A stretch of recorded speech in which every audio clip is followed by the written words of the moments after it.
Allez, puis à l'heure pour l'information de ce mardi 12 janvier 2021. Et sans plus tarder, nous commençons par les titres présentés par Arnaud Berriol-Serler. Bonsoir Arnaud. Bonsoir Royan, bonsoir à tous. Dans l'actualité de ce mardi, l'avion transportant les vaccins a foulé le sol guyanais cet après-midi. 1000 doses seront mises à disposition d'abord aux patients des EHPAD et du personnel. Le vaccin n'inspire pas confiance. Dans un sondage Ipsos, seuls 40% des Français interrogés se disent prêts à se faire vacciner dans le Covid. Vous entendrez que cette méfiance générale vis-à-vis d'un vaccin ne date pas d'hier. Le secteur de la culture reste le plus touché par la crise sanitaire. Alors pour limiter les dégâts, un organisateur d'événements guyanais propose un protocole sanitaire. Des mesures strictes ont été présentées au comité scientifique territorial.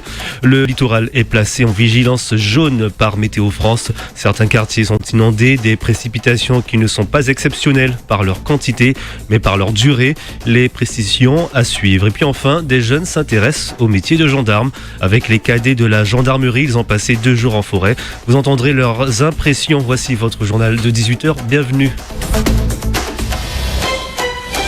Et un journal de 18h également en diffusion sur le Facebook Live de Radio Pays. Vous le disiez en titre, ça y est, les vaccins sont arrivés. Oui, les premières doses du vaccin contre le Covid-19 sont arrivées par avion à l'aéroport Félix-Éboué. Près de 200 flacons, dont près de 1000 doses. Les premières seront injectées dès demain en EHPAD. Sur le tarmac de l'aéroport, Clara Debord, la directrice de l'ARS Guyane, ne cachait pas son émotion. J'avais la chair de poule parce que c'est vraiment une nouvelle qui nous donne tellement d'espoir. C'est la première fois qu'en Guyane, ça y est, on a les premiers vaccins Covid qui arrivent. C'est juste 1 millier de doses, mais c'est le début d'une grande aventure.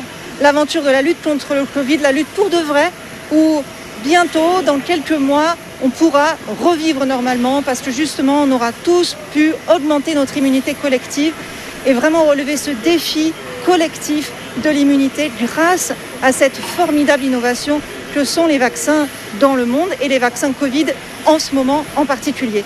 Donc oui, je suis extrêmement émue parce que je pourrais dire à mes enfants, à mes petits-enfants, moi j'ai vu les premiers vaccins arriver, j'étais sur le tarmac. Voilà l'émotion de Clara Debord, la directrice de l'ARS Guyane, interrogée par Clément Buzalka. Alors les personnes prioritaires seront les résidents d'EHPAD et leur personnel, puis le personnel hospitalier également. Et c'est Eliane, 74 ans, résidente de l'EHPAD Saint-Paul, qui sera la première personne vaccinée en Guyane. On le rappelle, les autorités sanitaires pour la vaccination contre le Covid est basée sur le volontariat. Et toujours dans l'actualité du vaccin, la défiance vis-à-vis des injections médicales, ça ne date pas d'hier. Oui, une partie de la population se dit hostile aux différents vaccins contre le Covid, mais ce n'est pas nouveau. En France, les injections médicales ont souvent suscité la méfiance, une méfiance qui a parfois engendré des violences et des drames. L'un d'eux, pourtant oublié, s'est déroulé chez notre voisin, le Brésil, en 1904. C'est la Minute Histoire avec Edmé Doudi. 23 morts, des dizaines de blessés, 1 millier d'arrestations. La campagne de vaccination contre la variole à Rio de Janeiro en 1904 n'est pas une réussite. Il faut dire que contrairement au gouvernement français de 2020, les dirigeants brésiliens de ce début de siècle ne s'encombrent pas d'autorisation. Les équipes sont autorisées à pénétrer dans les logements et à vacciner de force. Rio, qui est la capitale à l'époque, connaît des problèmes de salubrité et de santé qui incitent les autorités à utiliser la force. Une solution qui forcément engendre l'opposition de la population soutenue par l'église positiviste brésilienne. Mais ce n'est pas si simple selon les historiens. Si le gouvernement brésilien agit ainsi, c'est pour légitimer la destruction des vieux quartiers insalubres habités par des personnes pauvres qui refusent le vaccin. Et c'est dans ce contexte qu'éclatent des combats de rue auxquels prennent part les élèves de l'école militaire de Praia Vermelha. Devant ces événements, la vaccination obligatoire est suspendue et l'état de siège est décrété à Rio.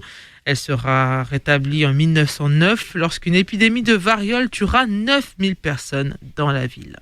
Merci Edmé Doudi pour ces précisions. Alors dans un sondage Ipsos mené fin décembre, seuls 40% des Français interrogés se disent prêts à se faire vacciner contre le Covid. Un organisateur d'événements propose un protocole sanitaire. Oui, le secteur de l'événementiel figure parmi les plus touchés par la crise.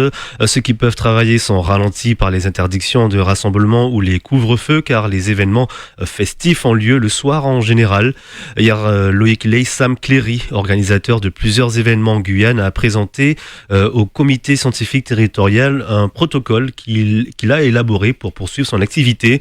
Un protocole qui comprend de nombreuses mesures contraignantes mais indispensables pour conserver les événements de ce type. Loïc Lessam, Cléry, on l'écoute. C'est un protocole sanitaire qui fait 11 pages, donc qui est relativement complexe, qui est décomposé par zone, c'est-à-dire en fonction d'une zone. Exemple, la zone entrée publique, qu'est-ce que nous préconisons ? Mettre du gel hydroalcoolique dans des boutons poussoirs, par exemple, faire des couloirs, il y a distinct pour que les gens le public ne se croise pas. Voilà, c'est tout un tas de mesures comme celle-ci que nous proposons. La première mesure phare reste des tests antigéniques pour tout le public qui, avant d'entrer dans la zone de rassemblement, c'est-à-dire que test antigénique, vous avez le résultat en 20 minutes, vous êtes positif, vous ne rentrez pas, vous êtes négatif, vous pouvez rentrer. Mais il faut aller un peu plus loin parce que vous ne pouvez pas tester que le public. Il faut aussi tester le staff, tout le staff organisateur, mais aussi les membres de la sécurité, par exemple. Donc ça veut dire c'est tester l'ensemble des personnes qui vont se rassembler sur la zone. Loïc Lessam, Cléry, organisateur événementiel. Et on fait le point épidémiologique comme chaque jour. Oui, on compte 149 nouveaux cas aujourd'hui sur 1209 tests réalisés. Du côté des hospitalisations, 28 patients sont hospitalisés, dont 4 en réanimation. Et puis on le rappelle, 74 personnes sont décédées du Covid-19 en Guyane. Des chiffres qui ont fait reculer la ministre de la Transition écologique. Barbara Pompili a annulé sa visite en Guyane. La ministre devait arriver ce jeudi pour une longue visite ministérielle de 6 jours. L'annulation de son voyage est due au contexte sanitaire. Radio Pays, la suite du journal. Arnaud Béhari-Lolsirder. Dans le reste de l'actualité, ce sont des images que vous avez vues circuler sur les réseaux sociaux. Cette attaque à la machette au lycée Léopold Echfort de Mana. Sur ces vidéos, on y voit un jeune homme menacer d'autres élèves avec une machette et courir dans les locaux avant d'être désarmé par des surveillants. 2 blessés sont à déplorer, un au bras et l'autre à la main. Ce dernier a été opéré au choc. L'auteur des faits est en garde à vue. Il s'agit d'un jeune élève majeur. La raison est une dispute qui a donc mal tourné, un acte violent que condamne entre autres Rodolphe Alexandre, le président de la CTG. Une partie de la Guyane en vigilance jaune pour fortes pluies et orages. Une vigilance qui dure depuis vendredi et qui va se poursuivre encore quelques jours. Par endroits, l'eau recouvre la chaussée et rend la circulation parfois hasardeuse. Des précipitations qui ne sont pas exceptionnelles par leur quantité mais par leur durée. Florian Royer. L'épisode pluvieux va certainement durer une semaine, voire plus, prévient Météo France. Une situation qui s'explique, disent les prévisionnistes, par la présence au niveau de la Guyane, de l'équateur météorologique, d'alizés avec une masse d'air très humide. Les vents en haute altitude favorisent également l'activité orageuse. Les risques de fortes rafales, comme le week-end dernier, restent présents à cause des alizés soutenus. Côté précipitation, c'est la zone de Cacao qui concentre la pluviométrie la plus importante ces derniers jours, 340 mm. 250 à Regina, 225 à Saint-Georges, 200 à Cayenne, rien d'inquiétant de ce côté-là. Les valeurs sont même encore inférieures dans l'ouest et dans les savanes, où la vigilance est donc levée de Kourou à Saint-Laurent. Mais si l'épisode pluvieux n'est impressionnant que par sa longue durée, prendre la mer représente un réel risque avec de fortes vagues qui peuvent atteindre le rivage dans les secteurs non protégés par la vase. Météo France a donc aussi émis une vigilance jaune pour mer dangereuse. Les précisions, Florian Royer. Des salariés de la Poste lancent un préavis de grève. Oui, depuis plusieurs mois, les syndicats CFDT, CDTG Postiers dénoncent un manque de dialogue social avec les managers. Dernièrement, les salariés ont demandé une régularisation de salaire sur des heures supplémentaires, mais ils n'ont pas été reçus par la direction et leur débrayage est puni par le groupe qui a décidé de retirer 2 jours de paye aux syndicalistes. Des jeunes engagés au cadet de la gendarmerie. Ils sont 16, 9 garçons, 7 filles.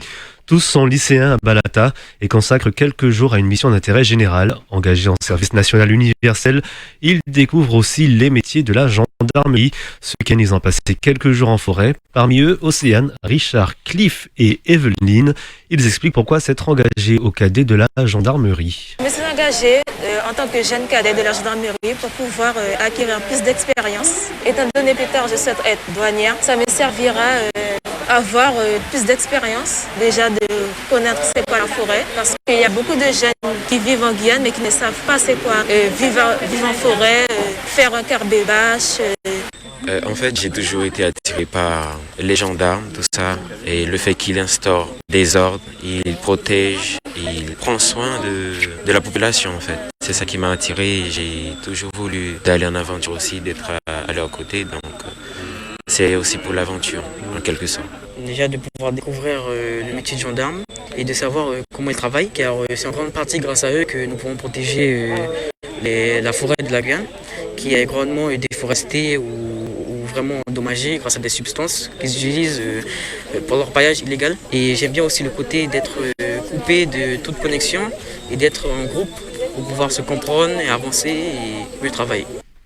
Voilà, donc ces jeunes cadets de la gendarmerie, ils seront suivis d'ailleurs jusqu'à la fin de l'année scolaire. Et puis on termine avec cette actualité sportive. Jean-Yves Thiver passe le témoin. Le président du comité régional cycliste a décidé de ne pas se présenter pour un 6e mandat.